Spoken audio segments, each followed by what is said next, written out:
네, 여러분 안녕하세요. 전산회계 1급 이유진입니다. 자, 이번 강의는 자산 두 번째 시간 들어가 보도록 할게요. 자, 첫 번째로 여러분들이랑 같이 얘기해 볼 부분은 재고자산에 대한 부분입니다. 자, 재고자산 어떤 걸 재고자산이라고 얘기를 하죠? 정상적인 영업 과정에서 판매를 위해서 보유하거나 생산 중인 자산과 생산이나 용역 제공에 사용된 상품, 저희는 제품, 원재료, 자, 이런 것들을 재고자산이라고 얘기를 합니다.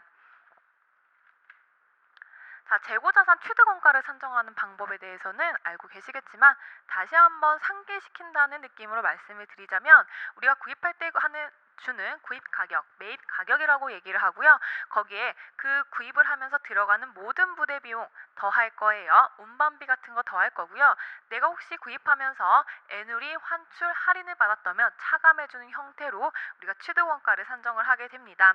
자, 여기 안에 직접 부대 비용 포함되는 것 중에 제일 많이 나오는 게 하역비, 설치비, 그다음에 운송비, 창고비 같은 게 될 텐데, 자, 포인트는 내가 구입할 때만 가능해요. 내가 매출하면서 발생하는 운반비, 창고비 이런 것들은 취득 원가나 판매 단가에 포함되지 않습니다. 자, 그러면 매입 애누리 환출 할인에 대해서 한번 설명을 드려볼게요.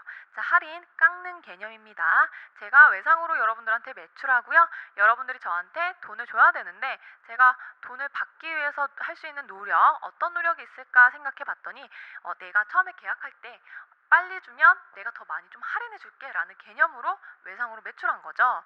상품 매입 시, 자, 상품이라고 되어 있지만 여러분들 제품이라고 생각해 주시면 돼요.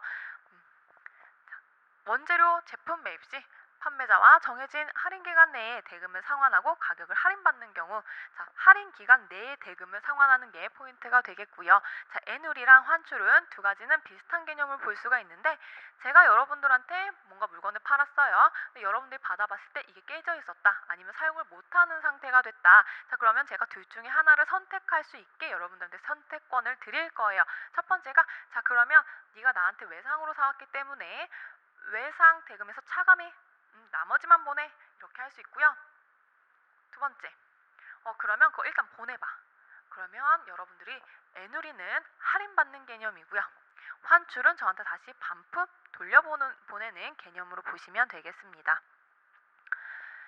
순 매입액을 구할 건데 총 매입액에서 여러분들 매입 할인과 매입 애누리, 매입 환출 뺀 게 순 매입액이 되겠죠. 자, 그럼 이거 어디서 지금 나오는 건가요?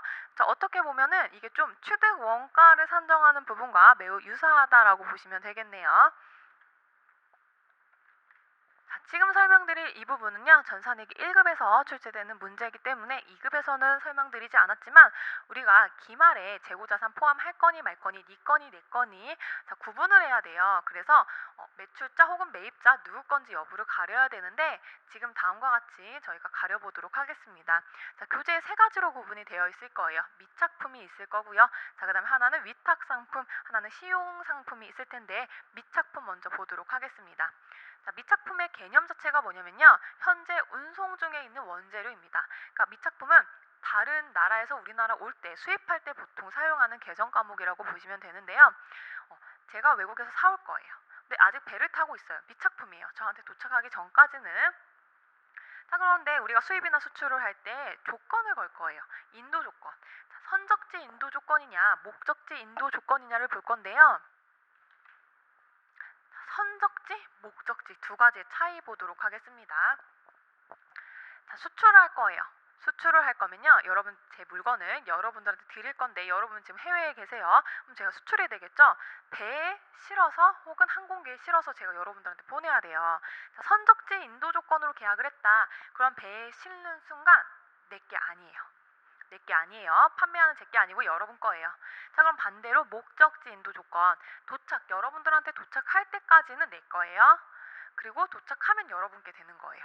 자, 그래서 재고 자산을 지금 누구 걸로 볼 거니가 가장 중요합니다. 자, 배에 실었을 때부터 여러분 거 선적지고요. 여러분들한테 갔을 때까지, 인도했을 때까지, 목적지 다 달았을 때까지, 다 다를 때까지, 네. 자, 그때까지 자, 누구 걸로 볼 거냐, 매출자 걸로 볼 거냐, 매입자 걸로 볼 거냐는 이 인도 조건에 따라 다르기 때문에 여러분들 인도 조건 체크하실 거고요. 자, 매출자 같은 경우에 내가 배에 실으면 이제 여러분께 된다고 했기 때문에 매출자 입장에서는 재고자산 아니에요. 자, 그럼 여러분들은 내가 수입을 했다. 지금 배에 실어졌대. 그럼 그때부터 제게 되는 거죠. 자, 반대로 목적지 인도 조건, 매출자 입장에서는 여러분들 매입자한테 도착할 때까지는 제 거예요. 그래서 재고자산 제게 되고요. 여러분들 입장에서는 사와서 저한테 올 때까지, 여러분들한테 갈 때까지 재고자산이 아니죠. 도착해야만 여러분께 되는 겁니다. 자, 두 번째 위탁 상품 보도록 하겠습니다. 위탁 상품의 개념은 제가 바로 직접적으로 다이렉트로 소비자한테 팔 수도 있어요. 근데 저는 영업하는 걸 너무 못해요. 그리고 저는 사람 만나는 거 조금 낯가려 합니다. 그러면 어떻게 할 수도 있을까요? 다른 방법, 매출은 해야 되기 때문에 제가 A라는 사람을 통해서 A한테 부탁을 할 수 있겠죠. 내가 물건 일단 줄 거니까 내 거 네가 혹시 영업을 해서 네가 소비자한테 좀 팔아줘 라고 하는 게 위탁 상품이라고 보시면 되겠습니다. 자, 위탁자는 나가 돼요. 제가 지금 저 설명드렸죠? 나가 되고요. 수탁자는 A가 되겠습니다. 소비자가 매입 의사를 표시할 경우에 매출로 인식할 거예요. 자, 재고자산 아닙니다. 자, 수탁자, 판매 대리인 역할만 하기 때문에 수탁자 재고자산으로 볼 수 없습니다. 자, 수탁자의 재고자산 아닙니다. 자, 위탁자 입장에서는요, 제게 팔려야 판매가 되는 거예요. 그러니까 팔릴 때 재고자산으로 인식을 할 거고요. 사오는 사람 입장이라면 아직 소비자가 인식하지 않았다. 그러면 이걸 재고자산을 보지 않겠다라고 보시면 되겠습니다. 자, 그 다음에 시용상품 보도록 하겠습니다. 시용상품. 어떤 느낌? 홈쇼핑 같은 거 요새 자주 보거든요. 홈쇼핑 보면요. 7일을 사용해보고 여러분들 사용해보고 구매 의사를 밝혀주세요. 7일 사용해봤는데 나한테 전혀 안 맞는다. 그러면 어떻게 하죠? 다시 제가 반품 받을게요. 돈 안 받을게요. 자, 이런 광고 많이 하는데 시용상품이라고 보시면 되고요. 소비자가 매입 의사를 표시할 때 매출로 인식할 겁니다. 자, 그때는 재고자산을 인식을 안 한다. 지금 여기서 재고자산 인식을 안 한다는 거는요. 내가 매출로 인식하면 안 한다는 거예요. 여러분 헷갈리지 말게. 매출로 인식하면 재고자산으로 인식 안 해요. 그러니까 여러분들 만약에 내가 지금 시용상품 같은 경우에 소비자한테 팔았어요. 근데 시용상품으로 7일 일단 써보고 난 다음에 의사결정 해주세요 라고 했는데 상대방이 저한테 살게요 라고 하면 그때 여러분들 재고자산 인식을 안 할 거고요. 안 살게요 하면 그때 아직 제 재고자산에 있는 겁니다. 자, 그 다음에 수량을 결정하는 방법 총 2가지 크게 볼 거고요. 계속기록법과 실질 재고조사법 볼 겁니다. 자, 계속기록법, 계속 기록하는 방법입니다. 재고자산을 입출고식 계속적으로 기록해야 수량을 계산하는 방법이고요. 단기 매출 수량을 계산해서 기말 재고 수량을 결정을 할 겁니다.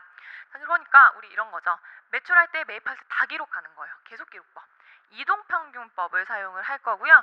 기말 재고 수량은 기초 재고 수량에서 단기 매입액을 더하고 단기 매출 수량을 빼는 방법으로 기말 재고 수량을 결정하도록 하겠습니다. 지금 몰라도 괜찮습니다. 어차피 문제 풀면 다 알게 되는 거니까. 자, 두 번째 실질 재고 조사법 보도록 하겠습니다. 자, 매입지에만 우리가 적고 나중에 재고조사해서 얼마 팔았는지 확인하는 방법이에요. 재고자산을 입고 시에만 계속적으로 기록하여 수량을 계산할 거고요. 기말에 남은 수량을 계산해서 단기 매출 수량을 결정을 할 겁니다. 총평균법을 사용을 할 거고요. 단기 매출 수량은 기초 재고 수량에다가 단기 매입 수량을 더하고 기말 재고 수량 얼마 남았는지 체크해서 그걸 빼는 방법으로 우리가 매출 수량을 결정하는 방법입니다. 자, 계속기록법 다시 보시면요. 기말 재고 수량을 계산하는 방법이고 지금 실질 재고 조사법 같은 경우에 단기 매출 수량을 계산하는 방법 조금 식이 다르니까 여러분들 눈여겨보셔야겠네요. 자, 그러면 수량을 결정하는 방법 총 5가지가 나와 있고요. 여러분들 5가지 중에 첫 번째 개별법 보겠습니다. 재고자산 구입 시 매입 원가를 기록해서 매출 시 매출 원가로 대응시키는 방법입니다. 자, 제가 물건 하나 사왔어요. 그러면 마트 같은 데 보면 여러분 물건 하나하나마다 가격표 붙어있는 그런 곳들도 있죠. 좀 작은 곳들. 자, 그런 개념이라고 보시면 돼요. 하나 사오면 내가 1,000원 주고 사왔으면 1,000원에 그 붙여요. 가격표를 붙이는 거죠. 제가 그 하나에 팔았어요. 그럼 그 가격표를 보고 아, 얘가 원가가 1,000원짜리구나를 알게 되는 그런 방법이 개별법인데요. 수량이 많고 자주 일어나고, 자, 이런 부분에선 하기가 어려워요. 수량이 막 2만 개가 한꺼번에 들어온다. 그럼 2만 개에 어떻게 우리가 다 그 가격표를 다 붙여요. 매입 단가를. 그러기 힘들기 때문에 단가 결정 방법 중에 가장 정확한 방법이긴 하나 실제로는 조금 하기 힘들고, 보통 하나를 큰 걸 사오고 큰 걸 팔았을 때, 자, 이런 업종에서만 사용 가능합니다. 자, 두 번째 선입선출법입니다. 먼저 구입한 재고자산을 먼저 판매한다는 가정하에 계산하는 방법이고요. 기말 재고액은 마지막으로 구입한 재고자산이 기말 재고자산이 될 거예요. 우리 이거 전산회계 2급에서 풀어봤었죠. 자, 후입선출법 보겠습니다. 마지막에 구입한 자산을 먼저 파는 그런 형태고요. 여러분들한테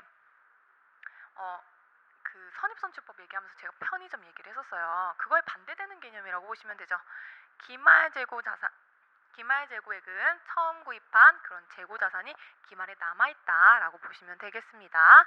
자, 그 다음에 네 번째 이동평균법입니다. 재고 자산 구입 시에 장부 재고 금액을요, 재고 수량으로 나누어서 단가를 계속 기록하는 방법인데, 얘는 계속 기록법 하에서 평균법이라고 보시면 됩니다. 자, 예를 들어서요, 10일에도 사오고 20일에도 사오고 30일에도 사왔어요.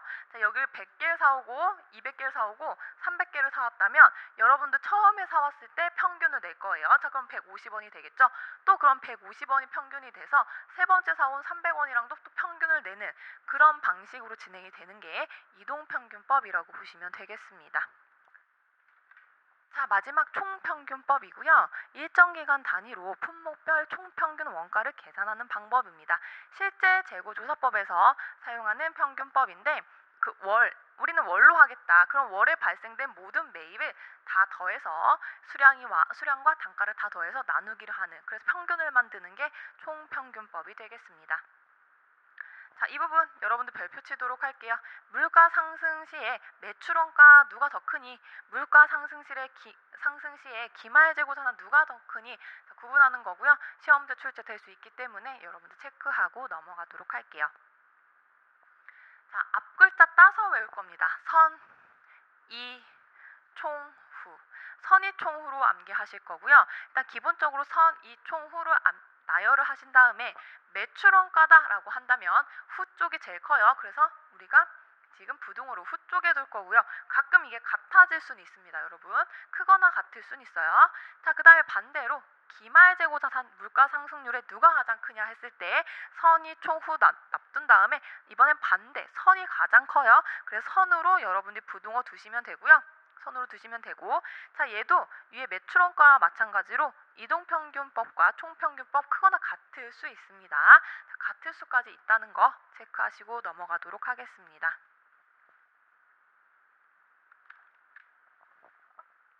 자, 그 다음에 재고자산 감모 손실인데요. 재고자산의 장부상 수량과 실제 수량이 차이가 있을 때 우리가 이게 정상적으로 발생한 건지 비정상적으로 발생한 건지 여러분들 파악해서 회계 처리할 겁니다. 자, 그럼 정상적인 건 어떤 거냐? 매출원가에 가산을 하는 게 정상적인 감모예요. 그래서 시험 문제에서는 얘가 정상적인 감모인지 비정상적인 감모인지 여러분들이 뭐 확인하는 게 아니고 나와요. 이거 정상적인 감모로 회계 처리하세요. 비정상적인 감모로 회계 처리하세요. 그럼 정상적인 감모다. 매출원가로 가산하시면 되고요. 되게 중요하죠. 비정상적이다. 영업의 비용으로 분류를 하도록 하겠습니다. 자, 보통 비정상적인 감모에는 뭐 도난 같은 것들이 포함이 됩니다. 자, 회계 처리 보도록 할게요. 재고자산을 한 결과 원재료가 4,000원으로 장부상은 5,000원이래요. 자, 아마 여러분들 교재 가지고 계신 분들 중에 이 금액 바뀌어 있는 부분도 있을 거예요. 자, 그러면 죄송합니다. 제가 오타를 냈어요. 자, 첫 번째 원재료가 4,000원이고요. 장부상 금액이 5,000원이에요. 자, 그럼 실제로 있는 게 4,000원이고 장부가 5,000원이기 때문에 장부가 더 많아요. 그럼 우리 뭘로 맞춰줘야 돼요? 실제로 맞춰줘야 돼요. 이 1,000원만큼 차이가 난다. 정상적인 감모로 우리가 회계 처리할 거다. 자, 매출원가에 우리가 반영할 거예요라고 차변에 매출원가가 아니고요. 차변에 재고자산 감모손실이라는 계정 과목이 있습니다. 자, 매출원가에 해당하는 재고자산 감모손실이 있는데 이 부분을 1,000원으로 둘 거예요. 손해 본 거죠. 가만히 있었는데 장부는 분명 5,000원이 맞아요. 근데 실제는 4,000원이야. 그럼 우리가 실제 1,000원만큼이 없어졌기 때문에 손해봤다라고 보는 거죠. 그래서 차변에 재고자산 감모손실이고요. 자, 대변에 장부에 있는 거 빼줘야 4,000원으로 맞출 수 있는 거니까 재고자산 1,000원으로 두시면 되겠습니다. 자, 두 번째 문제도 동일한데 여러분들한테 제가 교재 써준 거에 오타. 제가 이거 교재 집필할 때 무슨 생각했는지 잘 모르겠어요. 너무 바빴나 봐요. 죄송합니다. 자, 첫 번째가 4,000원이고요. 두 번째가 5,000원입니다. 자, 1,000원만큼 차이가 나요. 실제는 4,000원만큼 있고 장부상에 5,000원만큼 있기 때문에 1,000원만큼 차이가 난다. 이걸 우리가 회계 처리할 건데 비정상적 감모로 우리가 판결이 났어요. 그러면 어떻게? 차변에 재고자산 감모 손실로 둘 건데요. 얘는 영업의 비용에 해당하는 거예요. 그냥 분개하실 땐 여러분들이 재고자산 감모 손실이었어도 되지만 프로그램에 입력할 때는 매출원가와 영업의 비용 두 가지로 구분되어 있기 때문에 여러분들이 구분된 걸 쓰시면 되는데요. 영업의 비용 같은 경우에는 900번대죠. 900번대를 형성하고 있는 계정 과목이 있다면 그게 영업의 비용. 나머지는 매출원가로 보시면 되겠습니다. 자, 얘도 마찬가지로 장부가 더 많아요. 실제로 맞춰줘야 되기 때문에 장부상에 있는 거 빼줘야죠. 1,000원만큼. 원래 재고자산 차변에 있는 거고 빼주려면 대변으로 재고자산 1,000원 보내주면 되겠습니다. 자, 그 다음에 투자 부동산입니다. 자, 회사가 투자 목적으로 구입한 걸 우리가 투자 부동산이라고 얘기를 하고요. 여기에는 주식, 채권, 부동산 모두 포함이 됩니다. 투자 부동산의 종류, 장기 금융 상품이 될 수도 있고 특정 현금과 예금이 될 수도 있고 장기 투자 증권이 될 수도 있고 투자 부동산이 될 수도 있고 퇴직보험 예치금이 될 수도 있고 자, 종류에 상관없이 우리가 투자 목적으로 했던 거라면 투자 부동산으로 분류를 하겠다라고 보시면 되겠네요. 자, 간단히 회계 처리 보도록 하겠습니다. 자, 투자의 목적으로 건물을 그럼 여러분들이 전에 유형자산 우리 배웠을 때는 건물, 토지, 기계장치 동그라미 쳤지만 얘가 이제 영업용으로 사용할 게 아니고 투자 목적으로 살 거기 때문에 건물에 동그라미 안 해요. 5,000원에 구입을 했고요. 대금 보통예금에서 지급을 했네요. 자, 통장에서 돈이 나갔습니다. 그래서 대변에 보통예금이 나오고요. 차변에는 투자의 목적이기 때문에 뭐다? 투자 부동산이라는 여러분들이 계정 과목 사용하시면 되겠습니다. 자, 두 번째 볼게요. 투자의 목적으로 토지를 샀대요. 자, 얘는 토지가 중요한 게 아니고 투자의 목적이 중요하기 때문에 투자의 목적에 동그라미 칠 거고 자, 8,000원에 샀고요. 대금 어떻게? 다음 달에 지급하기로 했대요. 자, 그럼 처음에 우리가 산 거 투자할 목적으로 산 토지 투자 부동산으로 차변에 회계 처리할 거고요. 다음 달에 지급했대요. 이게 외상매입금인가요? 아니죠, 여러분. 우리 지금 상거래 외의 거래에서 발생한 거기 때문에 미지급금으로 회계 처리하셔야겠습니다.